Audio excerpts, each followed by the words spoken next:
I hope you're enjoying it. And I would like to kick off the next one, which is next in leveraging technology and innovation to enhance marketing effectiveness and efficiency. I'm excited to be moderating this one myself, and I would like to invite to the stage Dan Leach, Managing Director of TSA of TBWA. Welcome. With over 2 decades of experience, Dan has a channel-agnostic point of view on business challenges, which he aims to solve through innovative, bold, and disruptive ideas. Welcome, Dan. I'd like to invite Mike Khouri, CEO of Tactical. Mike is an agency founder, early-stage investor, and industry thought leader. In 2013, he established Tactical, and we're very happy to have you with us today. Thank you. Welcome. And we have Passant, Aldeeb, a brand strategy and planning consultant. Passant is known for her strategic vision and innovative approach to the brand storytelling, which we will delve into now. Welcome, Passant.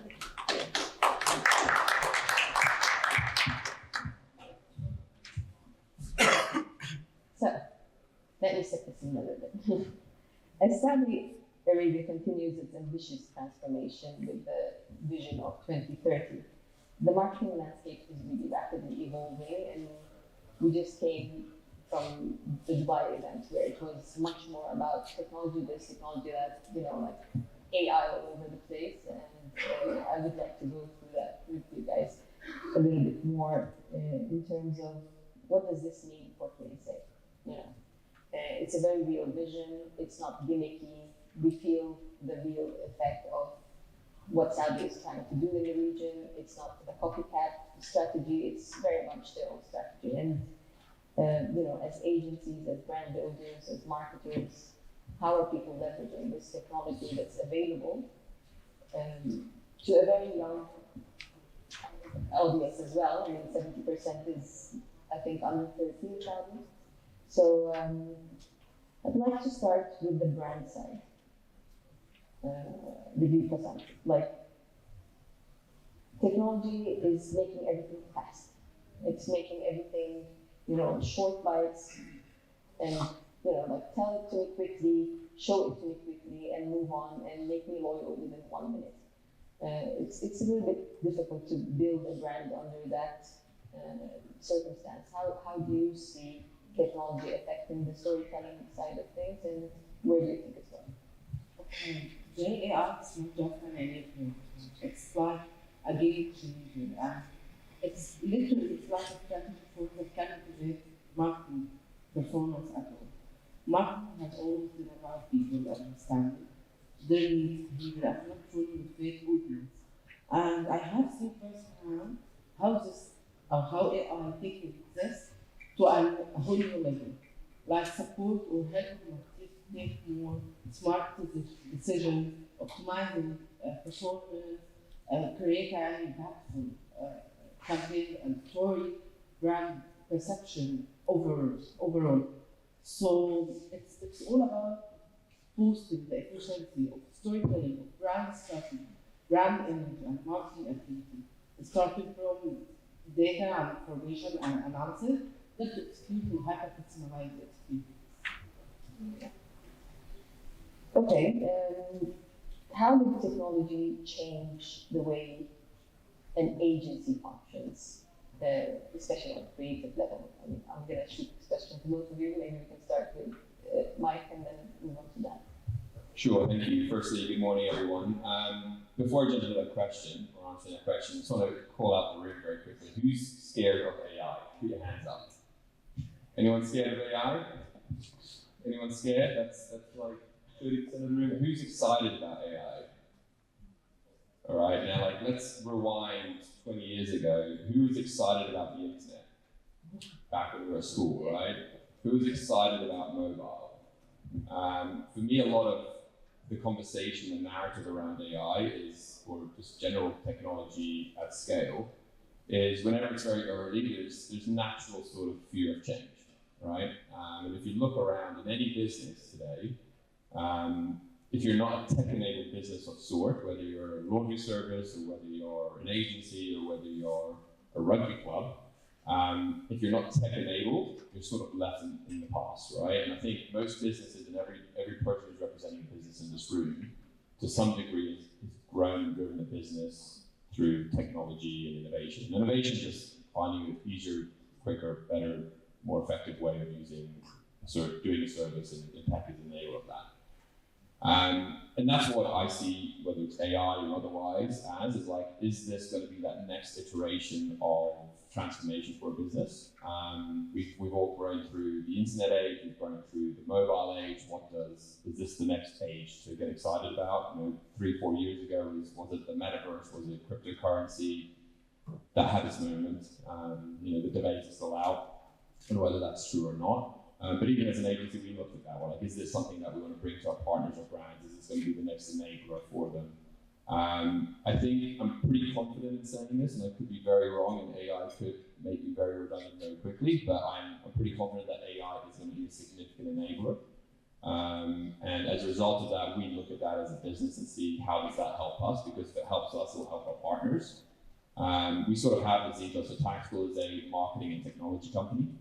Marketing at the core, and I think we can't forget what the fundamentals of marketing is there to do. It's there to enable business success. It's not a function. It's a part of a bigger agenda, which is delivering value creation. And as part of value creation for business, we need to, as a function, be able to kind of identify the right audience. And AI helps us do that. It's almost like electricity, right? Are you scared of electricity? No. But what that does for us on a day-to-day is incredible. And what AI can do for us as a business, as an agency, or as a partner to the brands and platforms that we work with, is to be able to do things quicker, faster, and more cost-effectively. And whenever I sit with a traditional, whether it's creative or whoever else, and I say, I want to build those 3 things, they're like, no, you can't. You have to give up one of those. Right? You can't be fast. You can't be highly effective with brilliant creative and then do it very cheaply. That's just not happening. That's impossible. And that's always been my sort of confrontation with the industry since I started. And that's why I started the business, is because I didn't believe in the traditional model. But I really believe, and while we've been engaging with AI for many years as a community, as an industry, and even personally within the business, now it's come to the surface where we're able to really leverage it. Just before I pass it on, what I will say is the way we're using it, just from a very high level to the rest of the business, to the rest of the room. I always, whenever we get asked about how to enable new technology, whether it's AI, mobile before that, or the internet before that, is I always ask the partner on the other side of the conversation, like, what do you do very well already? If you're in the laundry business, I am amazing at doing laundry. If I'm in sports, I'm amazing at pulling the community together and building a fandom and building great results on the pitch, or whatever it is that you do.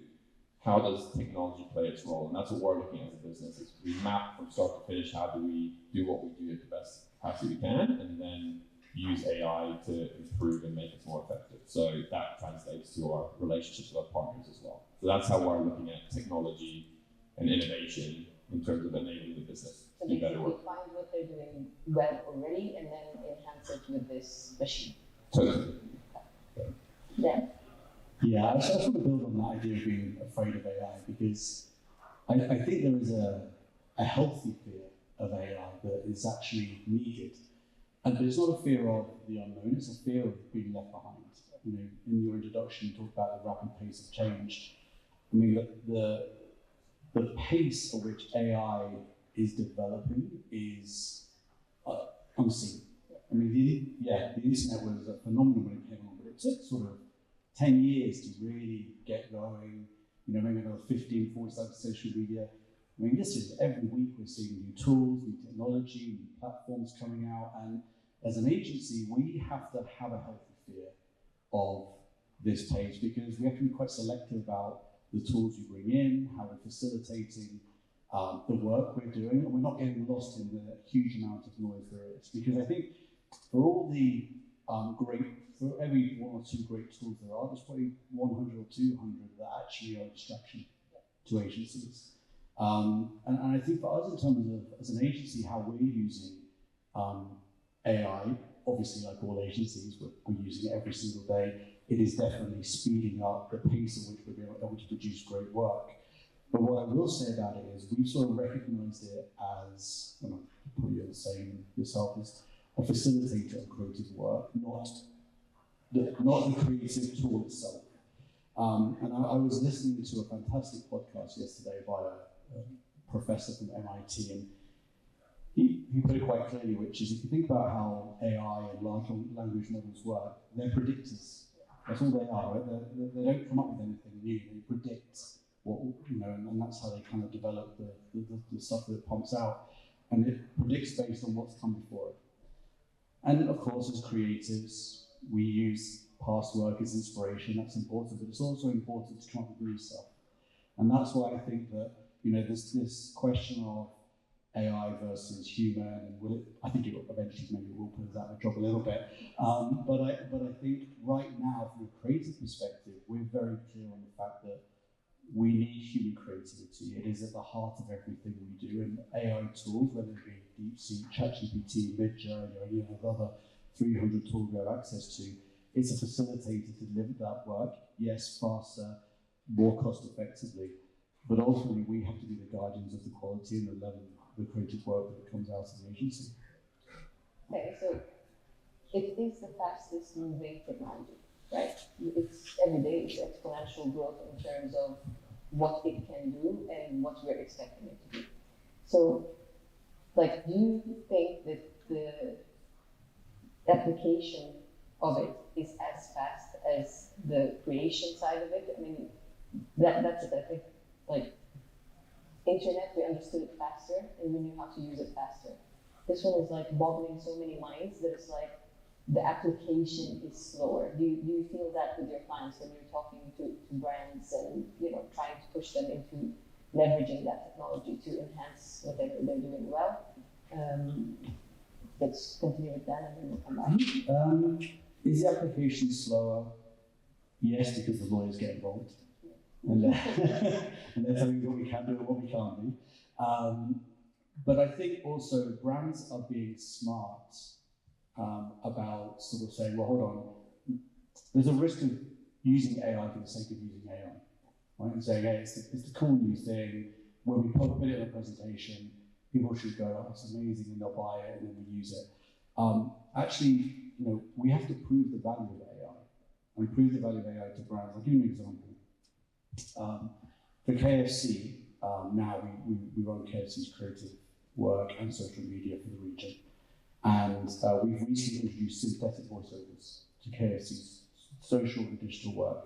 So this means that when we create a reel or a film or some sort of promotional digital content, we can put 12 different voiceovers on that using AI.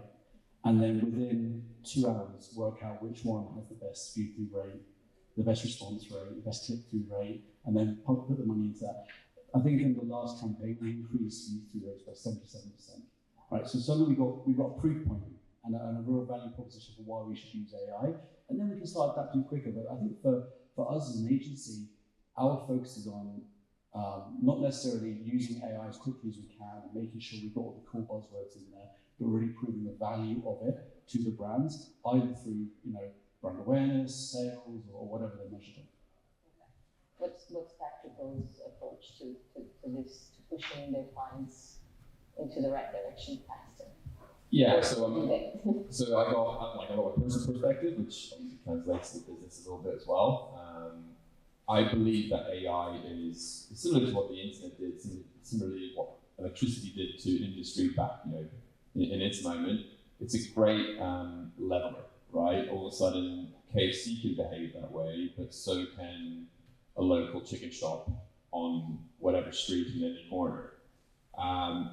The access is really exciting, and what you can then do with it if you know how to implement and leverage those tools is very exciting. But quite to the point, as you mentioned here, is that legal sort of gets in the way, especially for the bigger brands. So some of the brands that we represent are big global industry players, Spotify, Netflix, etc. When they want to do things at speed and scale, they also have to go through a lot of corporate due diligence, and we actually get mandated. You can't leverage our IP on these AI models without our permission. So we're almost told we can't behave with the work that we do with them, with some of these technologies, whether it's AI or otherwise, without their sign off. And if you look back even just a couple of years ago at the, let's call it the crypto market, whether it was trying to launch a coin. I mean, I don't know if you've seen more recently. I think even just this last couple of days or so in Argentina, what's happened with meme coins after people jump on a technology hype, it can almost put a presidency at risk. The same thing from a brand perspective. So from a brand safety lens, you want to make sure that whatever you're jumping into, you're doing it with not just a short-term gain, but also a very healthy long-term benefit. And while we've seen a lot of brands, like some of the brands I just mentioned, weren't the power players 20 years ago, and they leveraged technology to get to the position of culture shaping. You're going to see the same thing happen. So for us, we always as a business and a partnership, always want to sit on the cusp of what's next. But there has to be a very healthy tension of, okay, this is growing hype, this is very strong potential enablement. But at the same time, you don't want to put a brand or an experience or a user connection at risk just because you're jumping on the latest hype cycle. Yeah. How about from a brand point of view? Like how fast and how ready what's the appetite in the market in terms of the brands really trusting the agency's directions, because that's where we usually put our trust as marketers.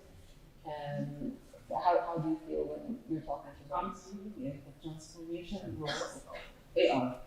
Literally, it's reshaping all marketing activity, starting by processing a huge amount of information and data to, let's say, uncover trend, conduct predictive analysis, analyze consumer behavior, mentor the market and competition, managing day-to-day activity, the marketing operation, generate content, copywriting, and so on.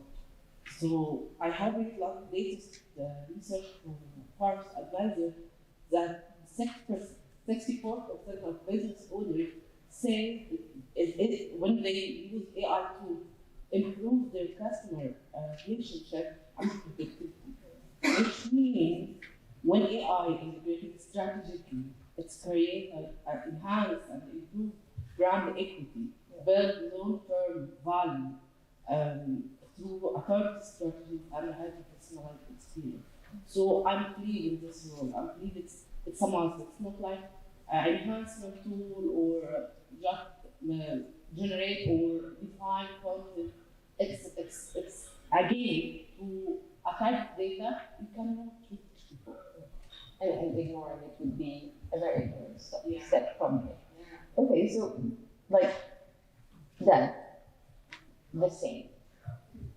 We're losing a little bit from a creative point of view, from a content point of view, the words that are being used, the storytelling that's being used. It's becoming a little bit ChatGPT. How do agencies ensure that, yes, leverage this technology that's available to us, especially creative and PR writing or whatever it is, but stay true to the brand's ethos and how it needs to go to market? What kind of mandates do you have within the agency to make sure that they don't go there? Yeah, good question. I don't think it's around mandates. So we don't have any hard and fast rules like you can't write captions on using ChatGPT or you can't write manifestos. We pitched and won a piece of business recently where every we pitched 2 manifestos that were written on ChatGPT.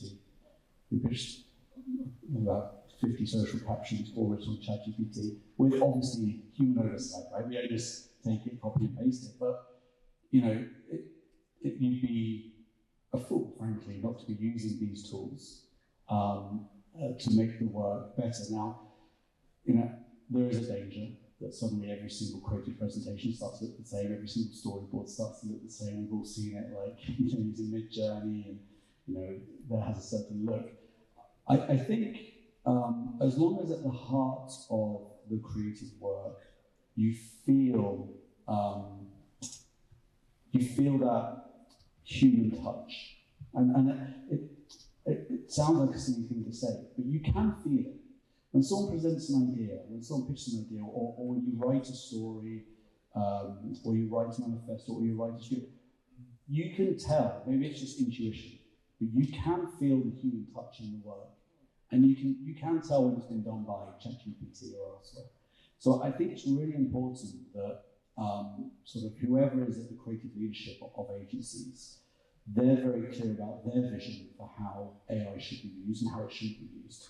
I think creative work coming out exclusively from using AI is a mistake, and as agency leaders, we should be able to recognize that, and as brands, I think they will feel that as well. So it all comes down to leadership and sort of saying, look, AI is important, we should all be using it every single day to facilitate the creative work that we're coming up with, but it's in that order. How about the tactical? How do you guys see it?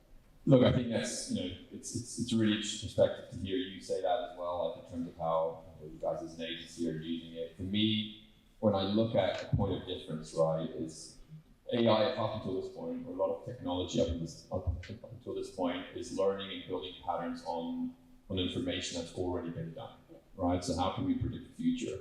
And actually, this was something we built internally about a year and a half ago, was this tool, sort of leveraging ChatGPT or as a model to be able to try and, especially for the region, especially for Saudi, a lot of brands want to, and just to put it out there, a lot of brands want to win Saudi.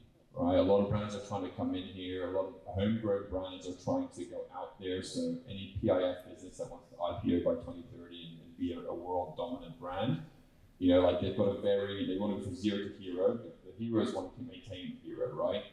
And what we've seen is when we were trying to help these brands come in here and find relatability, become more cultural, is how do they basically embed and become relevant with how people are communicating here.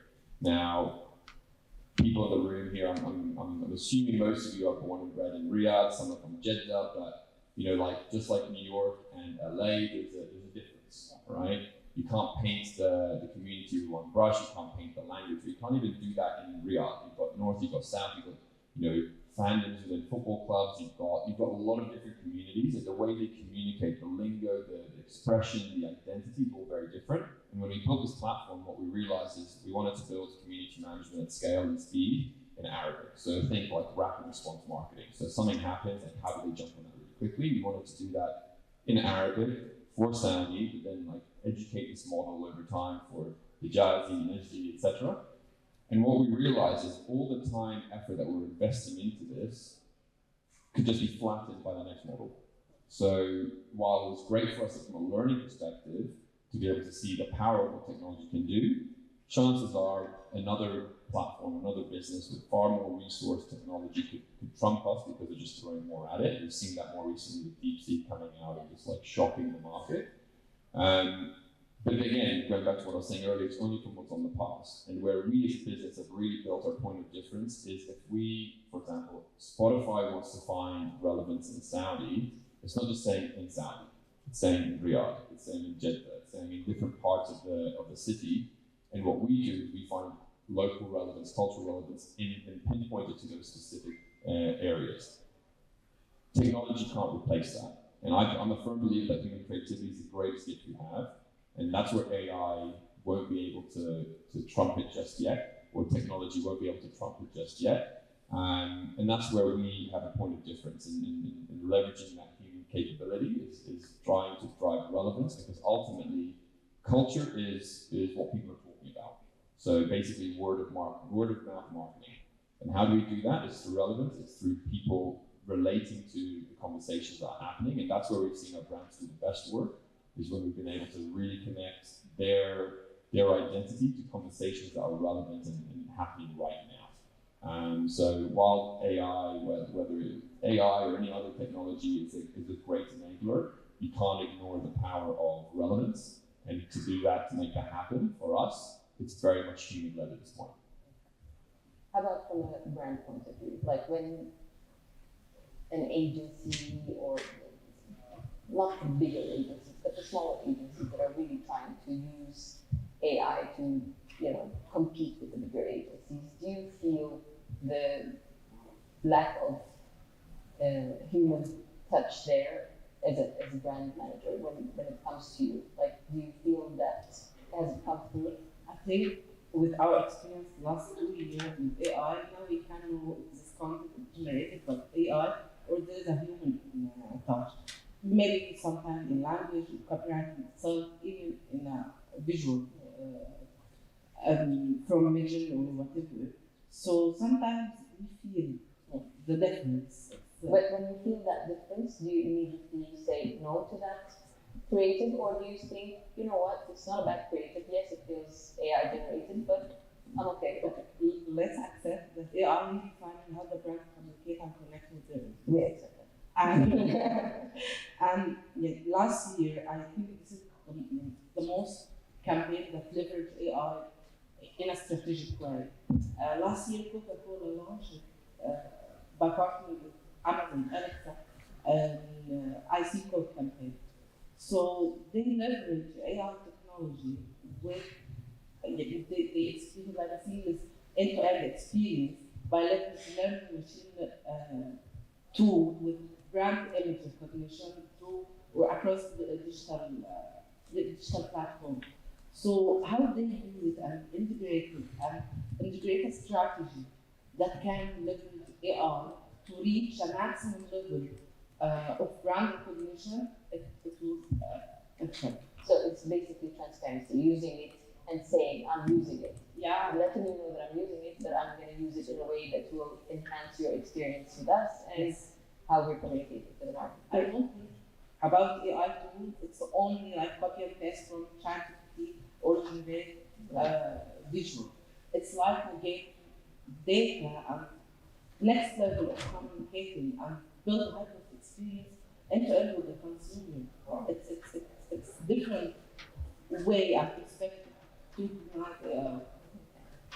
So what's coming our way? Okay, we know that AI is going to keep on disrupting, and people are going to find new ways to use it, and we're going to have to adapt to that. And some of us can't even imagine what's coming next. But like on a prediction level, is the marketing industry. If we were out to say to the market, okay, this is what's coming, be ready.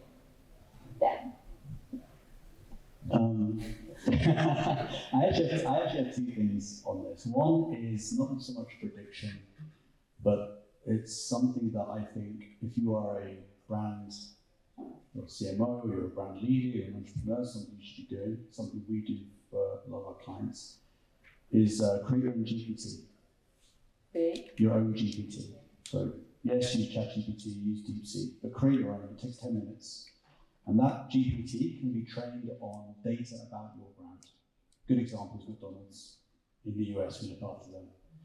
And they created the McDonald's GPT, right? And it has terabytes of consumer data to be pumped into it, all about their customers, all about their competitors' customers, all about kind of the culture, and it's constantly fed new information.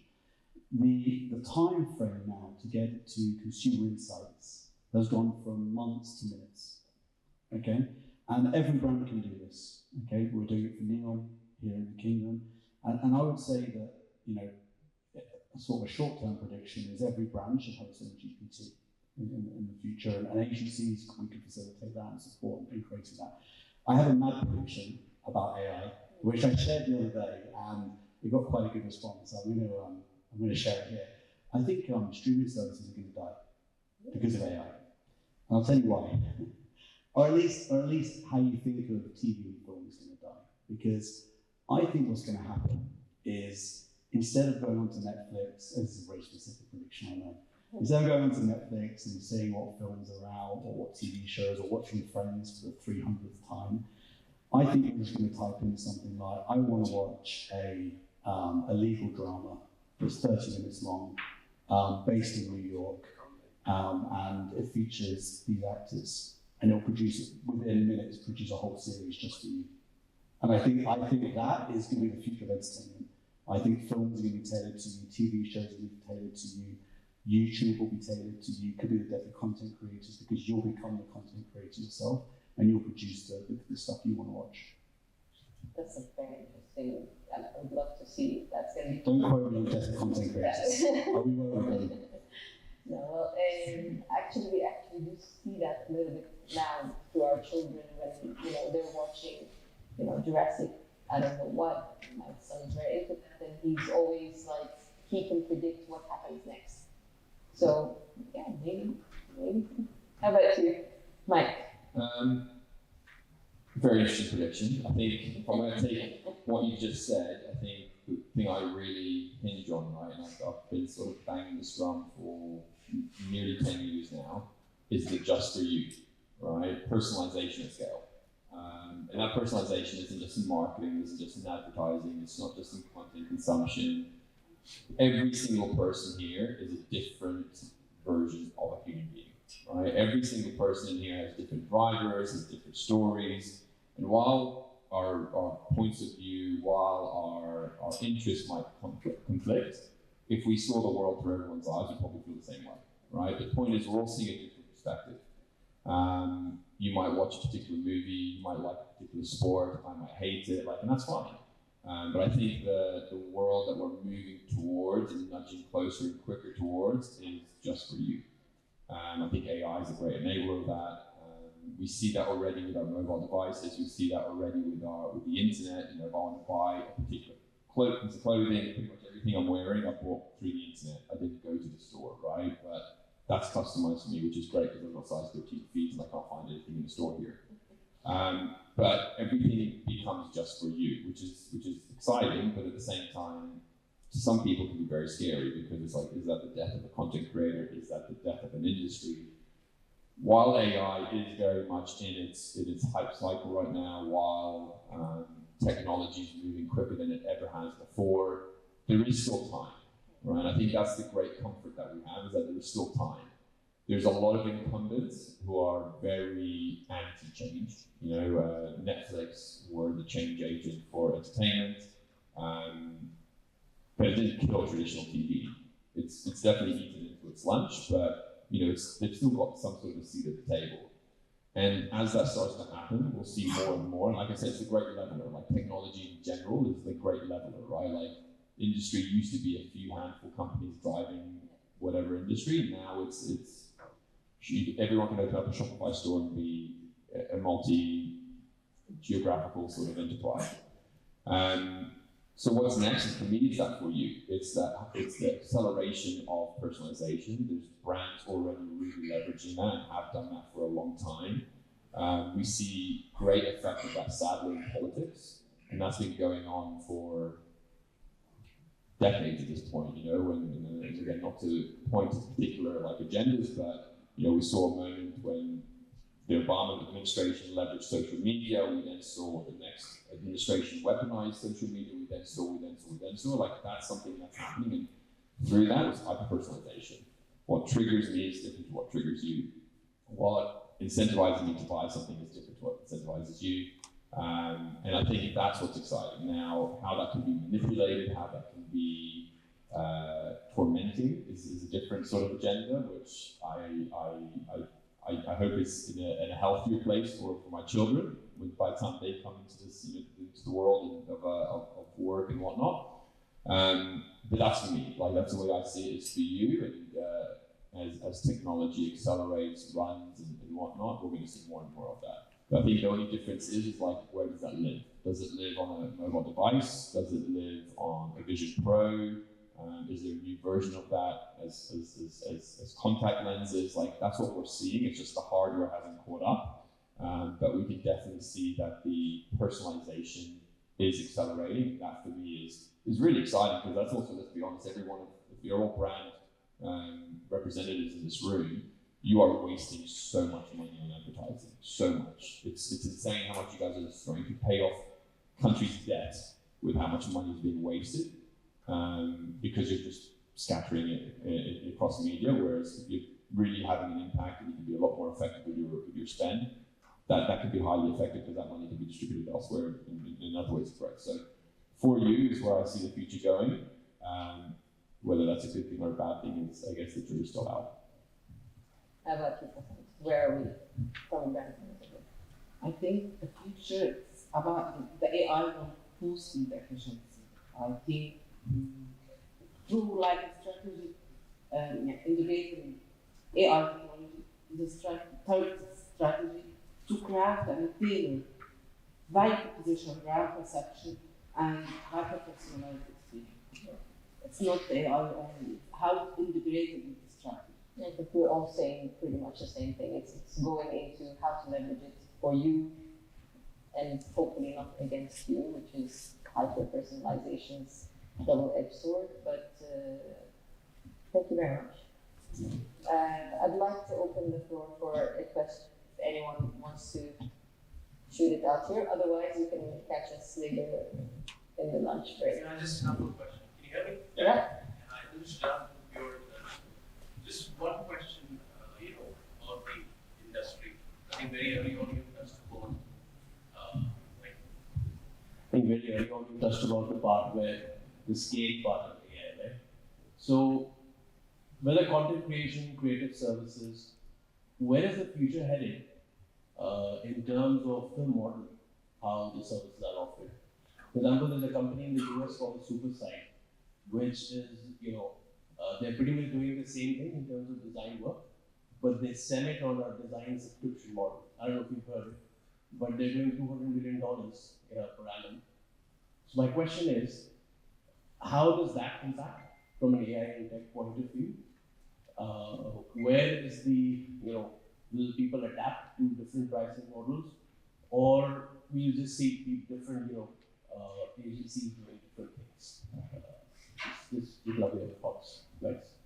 If I could just jump in that quickly. So I know that company, and there's more and more mushrooming around, truthfully, in the industry. And I think, like I said, for me, technology is a great leveler, right? And different iterations of it through the cycles, you'll see different iterations of industry challenges. AI is playing its part, but it's nothing new and creative in terms of being able to do content at scale. It's been going on for many years now.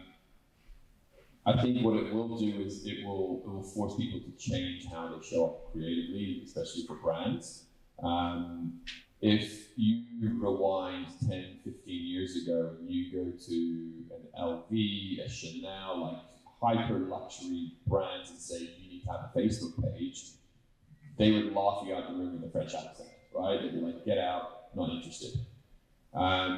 Now they can't exist without being on those platforms. And if anything, while they're highly curated and beautifully told narratives generally, they've also migrated over time to this, say, content creator space where we look at it as windows or mirrors, right? You've got a mirror, you've got a brief, you basically mirror exactly what the brief tells you to do, or you're a window that's, hey, I'm LeBron James and I'm walking around with a Sprite bottle. And that basically signals that, I've got an affiliation. Now, I think what it does is it drives more of probably a lo-fi storytelling narrative. What used to take months and months and months to produce a brand story can take quite literally minutes. And I think that's only going to drive it down further and further to, I guess, your point on the death of Netflix to come. I think that the control then shifts to the user, and that's what we've seen. We've seen that flip over time, right? The narrative is controlled by traditional media, press, out of home, radio, whatever you plastered on the most exposed real estate controlled the narrative, which is why so many people wanted to buy newspapers. Whereas now that's flipped and it's more democratized, right? You see that in the power of a tweet, you see that in the power of a story, you see that in the power of many different types of mediums, a podcast. I think we're just going to see more, and that's the thing, is how do brands show up in a sea of more. It's, in my opinion, it's not just being everywhere, it's also being very selective on where it's right for your audience, which is why, again, going back to the point of for you, it's like, who are you actually speaking to? So yeah, you can't go out and have 500,000 pieces of creative running all the time, but again, if you've got no real understanding of the why you speak, who is the person, why you speaking to them, and what are you offering as value, then it's all for nothing.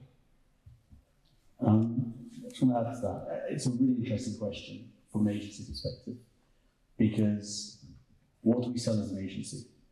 Time. All of us, you guys, we sell time, right?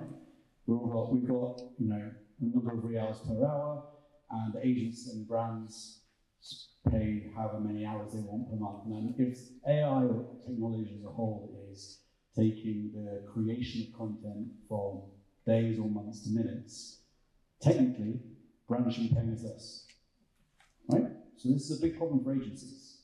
The commercial model of selling time maybe doesn't work in this new age of AI, a new age of technology and content creation. So I think agencies, if I understood the question, agencies have to very quickly look at their value proposition, what they're selling and how they're selling.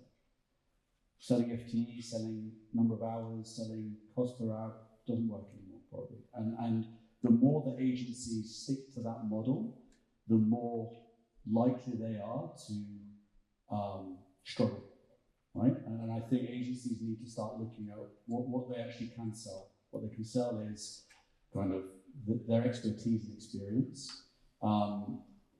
They can also sell, and this is something we've started looking at much more, is impact, right? If I'm making $1 million for you a month, Mr. CMO, I want you to pay me $200,000. It's a pretty good deal, right? And I think that these models need to become more of a conversation for agencies.